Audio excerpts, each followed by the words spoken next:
One of the gifts we've all been given from this terrible situation is that a lot of companies for whom telework was just unthinkable, they've now made that transition. You're listening to Law and the Pandemic, a production of UC Hastings Law School and its Center on Legal Technology and Innovation, LexLab.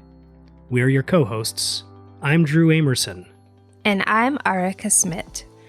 Today we speak with Professor Joan Williams about the pandemic and the implications for telework. Professor Williams has played a central role in reshaping the conversation about work, gender, and class over the past quarter century. She has authored 11 books and over 90 academic articles. Most recently, she appeared in a New York Times article on 3 things lockdowns have exposed about working and parenting.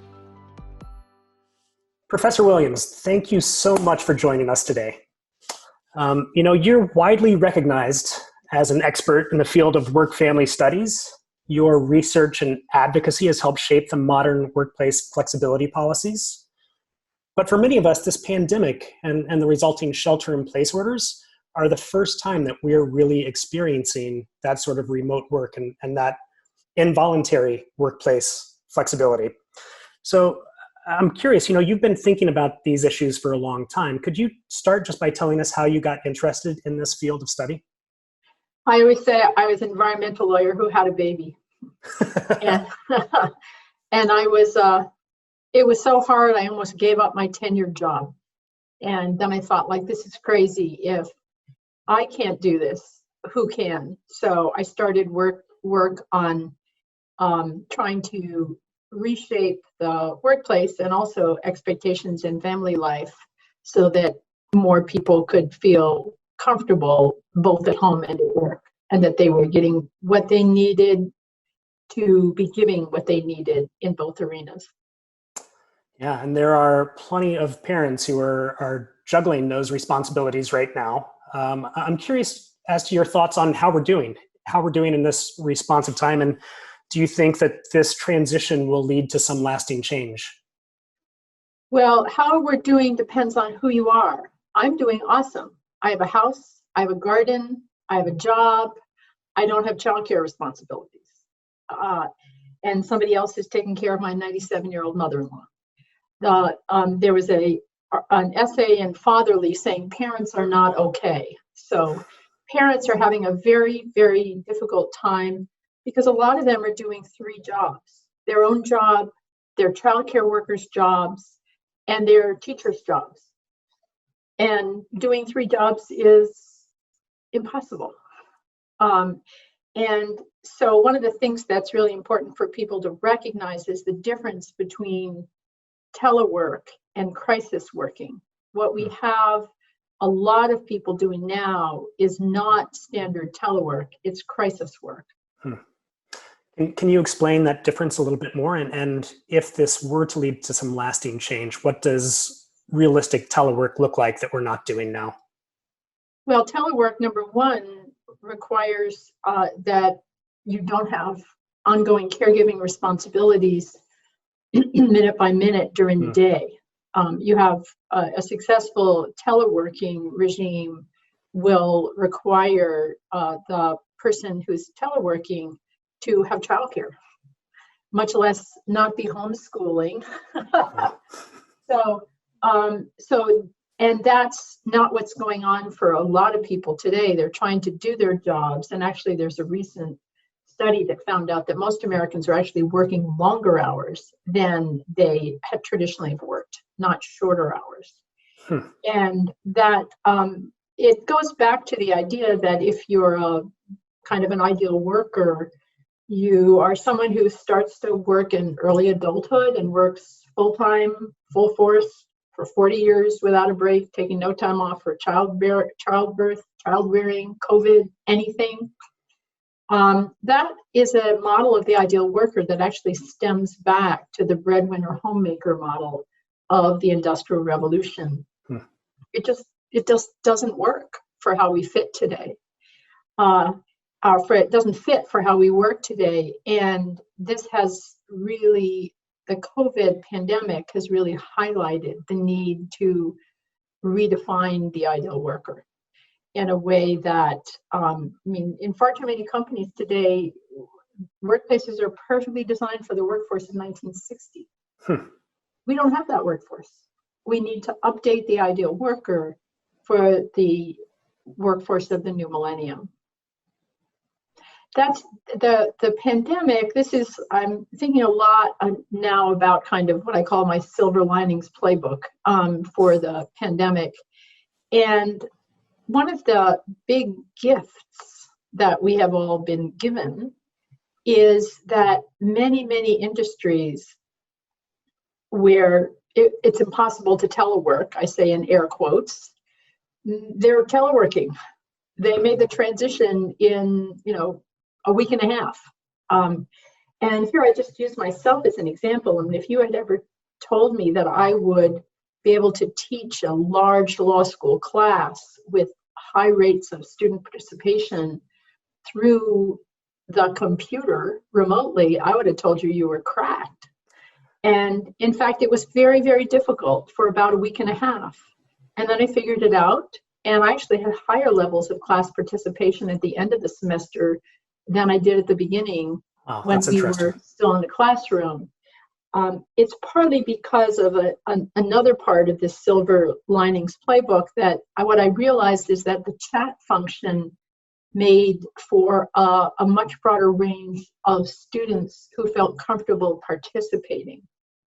So one of the gifts we've all been given from this terrible situation is that a lot of companies for whom telework was just unthinkable, they've now made that transition. They've invested the time to figure out how to do it. They've invested the money that they needed to provide a little bit different equipment to their workers.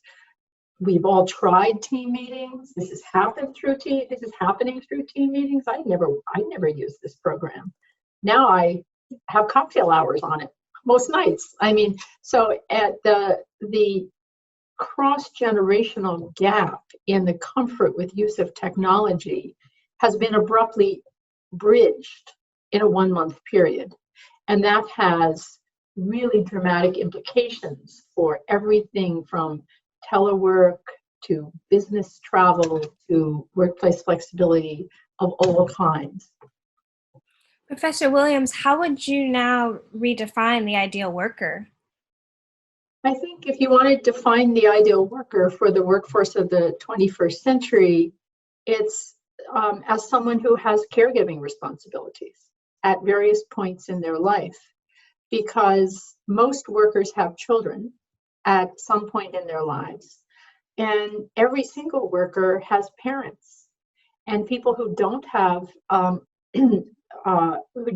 children often have, for example, queer families, have families of choice, so that they have to take care of, quote, again, air quotes, non-related people when they get sick, because those are their families of choice. And so what we have to recognize is, of course, an employer is entitled to somebody who is ready, willing, and able to work. But we don't, for example, as employers, feel put upon when someone has a heart attack, because we don't say, oh my God, that's so inconvenient. How could you possibly let this get in the way of your work? We realize that if you're going to hire human beings, heart attacks are kind of part of the equation of they're part of a cost of hiring the workforce. The same is true of children. If you're going to hire human beings, them having children is part of the cost of hiring the workforce. So that's really the conceptual shift that we need to undertake. And I think that this terrible pandemic has opened up lots of new possibilities to transition further towards that new idea of the ideal worker. I'd really appreciate the silver linings take you're giving this. It really is a horrible time, but it's nice to think that there could be some positives coming out of this. Is there anything else we should be thinking about over the course of the next year, 2 years, decade as far as this flexibility in workplace that would make us all more productive? Well, I think, employers now, a lot of them, I imagine, have the tech down to make telework a concrete possibility in a much wider range of jobs than they would have considered even thinkable a month ago. But to institutionalize telework, you're going to have to do something a little different, because the research on telework shows that people who telework are actually more productive than people who work on site. And that makes sense. I mean, have you ever had a chatty conversation about the San Francisco Giants over the water cooler? I have, right? And if it's not about the Giants, it's about some inherently less interesting topic, at least less interesting to me. So teleworking workers are often more productive, but there's also research that shows that workplace interactions, particularly unstructured workplace interactions, are important for innovation and a lot of other things that we value as employers. So it's very important for telework going forward to have companies think through in an analytical way how they can structure for themselves, and this will vary from job to job, the optimal combination of on-site work and telework. What are the top 3 policies then that you think need to be adopted right now? You mean by companies? By companies' workplace policies. Well, certainly the top policy is that companies, to the extent they can afford it, should have paid caregiving leave, paid family leave, and paid sick days. And figure out how much money you can spend on those things. And then for the caregiving leave, divide it equally between, make it equal for men and women, make it equally for people who bear babies and people who just take care of babies. Because the old-fashioned policy is a primary caregiver policy that gives the primary caregiver a chunk of leave and the secondary caregiver very, very little leave. Those kinds of policies are not ideal in this day and age, because in a lot of families, they consider themselves equal caregiving. Again, those policies are kind of assuming a breadwinner married to a homemaker, that old-fashioned ideal worker that no longer exists. So figure out how much you can spend on these leave policies and then divide them equally between men and women. Then beyond that, you need telecommuting. And I think it's one of the things that we have seen in this, in the pandemic, is that very often people were not willing to even consider telecommuting for hourly workers. And that, so it became sort of another part of class privilege, whether you got to telecommute. Now I think many of us have seen that hourly workers can telework just fine. Going forward, though, there are some structures that employers are going to have to think carefully about. For example, in California here, we have various worker rights that require that employers give hourly workers time and meal breaks, for example. And that has to be carefully thought through for someone who is teleworking. Also, for hourly workers, employers typically want to keep control of the amount of overtime. But all of these are the things that made telework unthinkable as recently as a month ago. Now that we've had this massive transition to this new form of work, they're no longer unthinkable because we just did them. But there's going to have to be a lot of thought given to the infrastructure and the new assumptions going forward. Do you think, you're talking about these policy changes, can those be market driven, or is there a role for government, or is it something that absolutely will have to be legislated and come from government? Now, I tend to think of changes that can be accomplished without a new role for government, because until 6 weeks ago, what we were getting in terms of new workplace protections from government could be written on my thumbnail. So it would be great if we would have a lot of new protections for employees and subsidies from the government, but I guess I ain't counting on it. And the particularly now when we're basically writing money, I don't expect expensive new programs to be on the agenda. Although it would be really fascinating to see, now that American workers have tasted what it's like to have paid sick days, something that I personally have been, was holding briefings on Capitol Hill about as far back as the 90s. Now that American workers have tasted what it's like to have paid sick days, it will be interesting to see if they disappear. Because the tradition in the United States has been to be very anti-government, but very in favor, for example, of, get your government hands off my Medicaid or Medicare. So very anti-government programs until they appear, at which point Americans suddenly realize that this is pretty great. Yeah. So we'll see what happens with paid sick days. It seems as though you've made clear that a lot of societal and just life costs are being externalized by businesses instead of really taken into account fully in their models. And I'm wondering then, to push this change along that you're talking about, what can workers do? What can families do to advocate? Well, I think they can certainly work for and support political candidates who are focused on workers' rights. I also think we need a shift in business ideology. For much of the last decade, or several decades, the common understanding is that businesses create value and government bureaucrats get in their way.